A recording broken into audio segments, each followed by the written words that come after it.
Good evening. My name is Chris Feller. I'd like to take the opportunity to introduce my colleagues, Don Campanelli and Jeremy Zing. And this evening we're going to take the opportunity to talk about reducing linen loss to hospitals in an effort to improve financial gain through technology.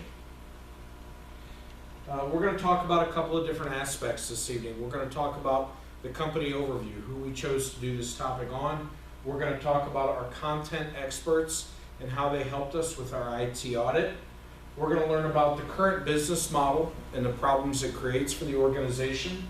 We're going to talk about the linen life cycle and how linen moves through the organization.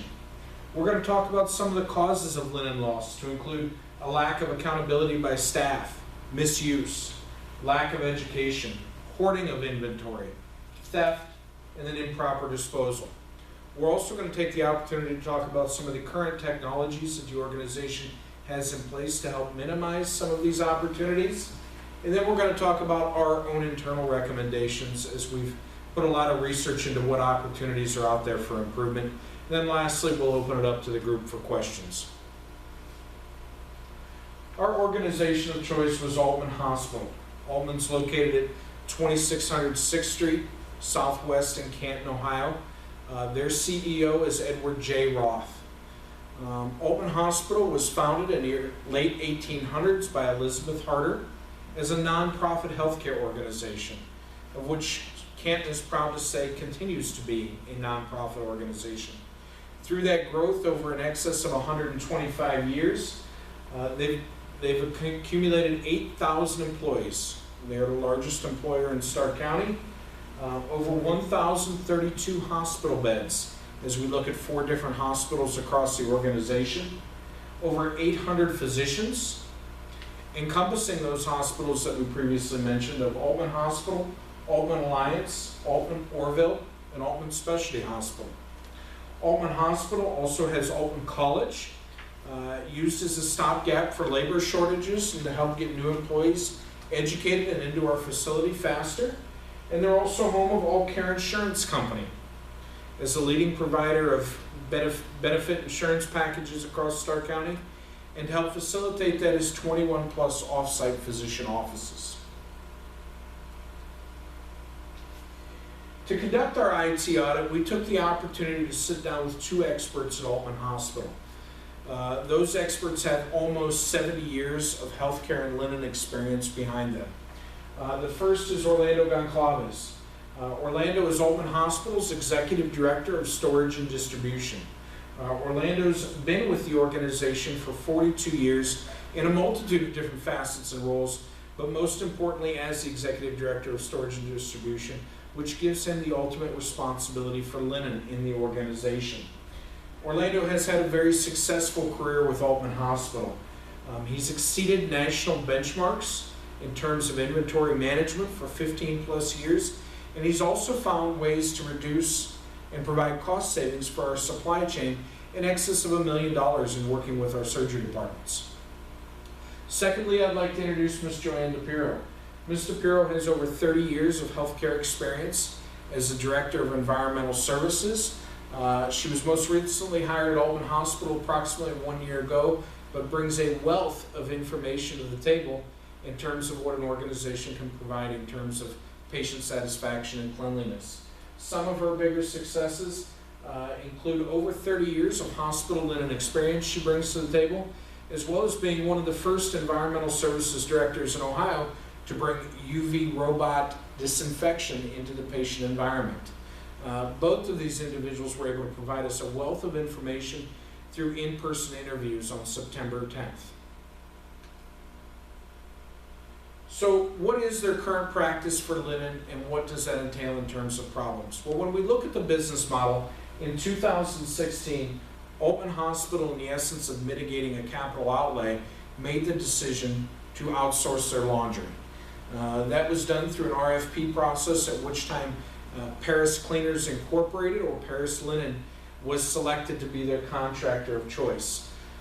As a result, Altman Hospital was entered into a 5-year contract with a multitude of 2-year renewals then following to provide linen services for Altman Hospital and those other facilities that you saw on the opening slide are the demographics of the organization.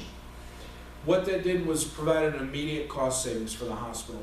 Full-time employees were reduced from approximately 40 down to 12 for the management of services, which we'll talk about here in a minute, and really gave the existing staff the opportunity to focus on sorting, collection, and distribution of the linen across the organization. What this ultimately did, though, is it resulted in what we have previously defined in both the abstract of our paper and in our proposal as the business problem. And that business problem is linen loss. Since 2016, Altman Hospital has had in excess of $400,000 a year in linen loss. What is linen loss? Linen loss is the misuse or handling or the non-return of linen back to Paris Linen Company. How is this complicated? We'll talk about that here shortly, but most importantly, what's identified as the problem is that when Altman Hospital does not meet a linen factor or the amount of linen it's supposed to return, they get charged $4.64 per pound penalty. As a result, they've lost almost $2 million over the course of the previous couple years. With all of that being said, we feel it's very important that you understand the life cycle of linen as it works with an outside contractor at Altman Hospital. If you start on the top left of the slides, you'll see that linen is delivered from Paris Linen or Paris Cleaners Incorporated. It then transitions into an internal sorting by staff that will retain some of those 12 members. And then it's prepped for distribution to not only inpatient units within the hospital, but those 21 other off-site facilities and 3 or 4 other hospitals. From that point, once it makes it there, it gets distributed out to the various units. From the distribution point, it's then with the patient till at which time it's removed, it's bagged, and it's deposited into centrally located points or linen chutes throughout the organization. At that point, it's then collected by the environmental services staff. It's sorted, pillowcases, washcloths, towels, linen scrubs. It's then weighed, and it's then sent back for Paris Cleaners to start that opportunity over again. Through all of this process, Altman Hospital suffers linen loss. And to further explain that opportunity, I'm going to introduce my colleague, Don Campanelli, who's going to discuss a little bit about that process. Thank you, Chris. So as you saw from the last slide, the linen life cycle is quite complicated. Lots of hands touching linen and moving through multiple floors and units of a hospital. This is not unique to Altman Hospital. As you can imagine, there are hospitals nationwide, and everyone is experiencing a very similar problem. That is why you can see that hospital administrators are very focused on trying to track what they consider moving targets. At the Altman Hospital location, this cost in excess of $400,000 a year. So independently, while things are happening, collectively they are costing the hospitals lots of dollars. Nationally, this is an $840 million loss to hospitals across the United States. The industry has determined that there are 6 common causes of linen loss, and those include lack of department accountability, misuse, lack of education, hoarding of inventories, theft by employees and patients, and 6, improper disposal. We'll take a moment to look at each of those.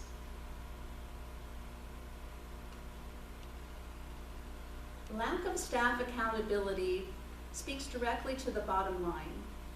As each independent hospital department or unit is using linen, there is no system in place currently to charge back linens that are lost on those department floors. So as a result, the total cost of linen, so if employees on the nursing floor 4 lose 10 units of laundry, and then down on unit 2, they've lost 20 units of laundry, so maybe towels or blankets, washcloths. Those independent activities are collectively charged back to the general budget of the hospital. So as a result, there's no real incentive from an employee department head perspective by which I would be conscientiously tracking the usage of linen on my floor after it arrives there. So basically there is not an ill intent, but rather staff employees as department heads not being cognizant of the financial cost to not accurately and conscientiously track every piece of linen that is distributed to their floor.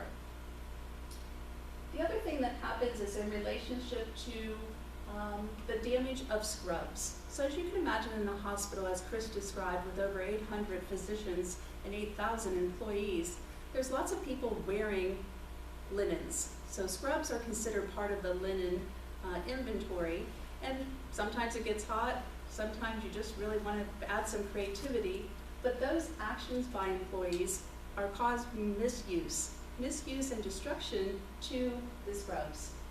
As you can see from our pictures here, we've showed you how someone's been very creative to change their pants into shorts, how they've been creative to change their shirt into a short sleeve version, and over here you can see that they've drawn a face on their scrubs. Maybe they're trying to make a young patient happy, but what it does is it makes these materials non-returnable and a cost to the hospital. The other thing that happens is misuse is, as you can imagine in a hospital, things will spill. And in the essence of probably trying to minimize an accident or something wet being on the floor, it might not be unusual for a nurse or an employee or a volunteer to grab excess linen from a local cart and clean up the spill themselves. That changes the volume of the linen and also makes it unavailable for its intended use for patients. The next two causes I'd like to speak about are lack of staff education and hoarding of inventory. So lack of staff education is different from our financial lack of accountability, and this really deals with helping staff members across the hospitals, and as Chris indicated, multiple facilities across their campuses understand the importance and procedures for how to take linen and distribute it for patient care. The other thing deals with hoarding of inventory. It sounds like a really odd word as it relates to a hospital, but what we learned from our interviews was that during the IT audit, they described that no one wants to not service their patient, so as a result, they will take extra linen into patient rooms so that they know where to find them when the patient asks for them, rather than being reliant on the policies and procedures of the hospital. This overstocking causes, again, linen loss because those items are not being returned per the contract set forth by Paris. The other thing is theft. Theft in the context that someone is in their hospital scrubs and they leave the facility and don't return those back. Or maybe you're a patient and you've done that, or there was a nice blanket for your baby, or you felt that those extra slippers there should be yours, and so you pack them as you exit the hospital. There's really no accountability for tracking where those are going. The other thing that happens is improper disposal. There are certain things that get soiled in a hospital as you're doing patient care, but those materials can be accurately and safely cleaned if they're returned. Unfortunately, people make judgments about them and they get thrown into the trash. Those items, again, do not get calculated into the linen requirement to be returned. When we spoke with Orlando and Joanne, they helped us learn that there were a couple of current technologies that they had tried. We're calling them homegrown, a handheld ref reader, a Scrub X vending machine. I'd like to address the first one. Orlando has extensive experience and knowledge in supply chain management, and when he entered the department about 6 months ago, he realized that most people were visually stacking the floor carts, and they were using paper and pencil to translate what was on those carts. Those human errors were causing some discrepancies of where linen was being distributed. As a result, he used his expertise to create a database and to translate that into a tablet that each employee would use to be able to know exactly how many pieces would be put on a cart, and could use those technologies throughout the day to track the inventory. To explain the other current technologies at the campus, I'd like to introduce Jeremy Zing.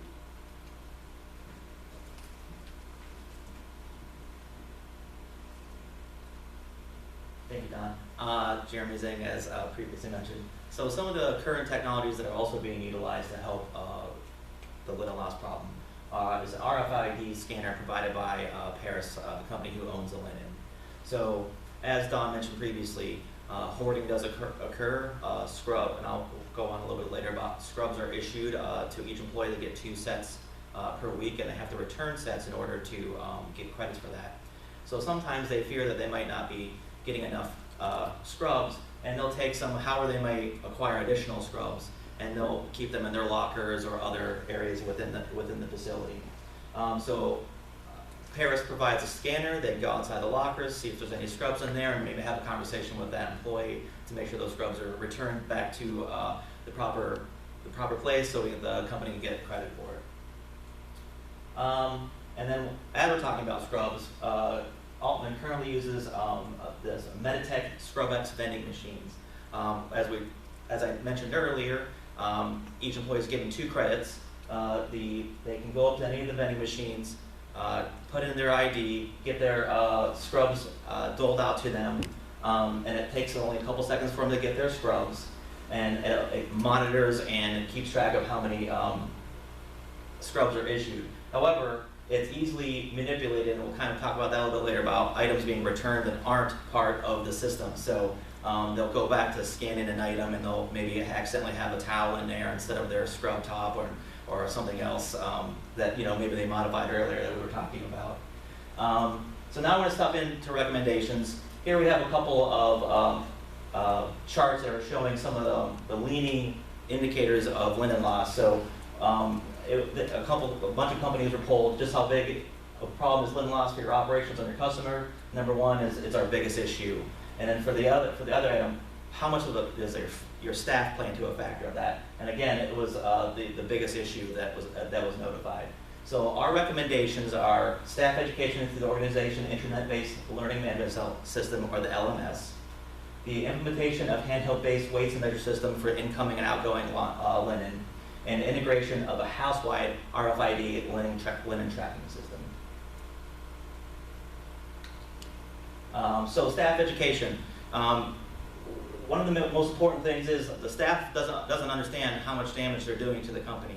Just letting them know the financial impact of carving up a piece of scrubs, a scrub, or returning the wrong piece of the item would really be beneficial. If they know that those dollars come back to the company and then potentially come back to help patients, that would really help them make better decisions with the items that they use.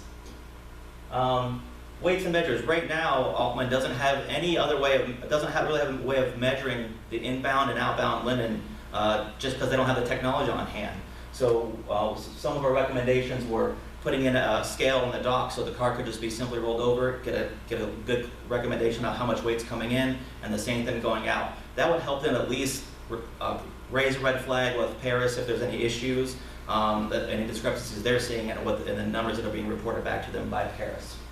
And then using handheld scanners. Each of the bins that come in through Paris have a barcode. It could easily be scanned. You can even scan a barcode with your phone right now and tell you what the tear weight of a bin would be. And last but not least would be the house-wide RFID system.